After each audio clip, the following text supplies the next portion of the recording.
ئاگاداریان بابەتە بین. حذەیفە زۆر جوان پرسیارەکە لە رسول الله صلى الله عليه وسلم هی ئەم سەردەمە ئەو فەرمودانەی آخر زمان هەتا وەکو سەرنجی بەی ئاماژەی تایە بۆ ئەم سەردەمە تۆ چی بکەی بۆیە قەدی دانەبڕێن ئینسان بەردەوام دیراسەی و فەرمودانە بکە.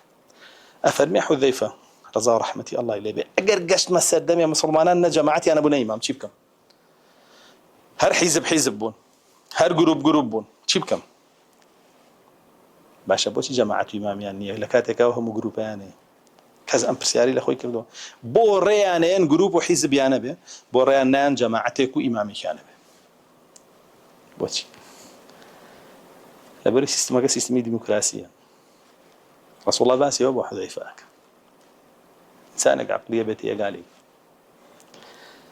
سیستەمەکە سیستەمی دیموکراسیە. ئەو گروپانەی کە خۆیان دروستیان کردن و سەریان پێیاون ڕێگەیان پێداون ئەیاڵن هەبن ئەو گروپانشی خۆیان دروستیان نەکردن و ڕێگەیان پێ نەداون و بە یاساکانی خۆیان کار ناکەن و بە دڵی ئەوان فتوا نادەن و قسە ناکەن ڕێیان پێ نادەن.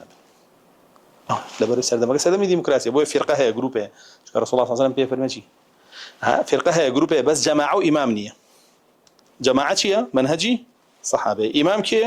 ئەوەیە کە پێشەوایە و خەڵکاکە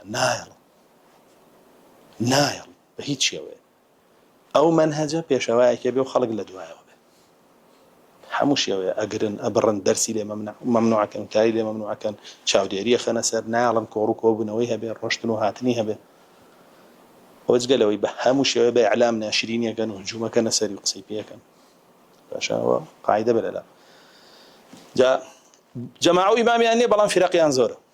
رسول الله صلى الله عليه وسلم نصيحتك فاعتزل تلك الفرق كلها.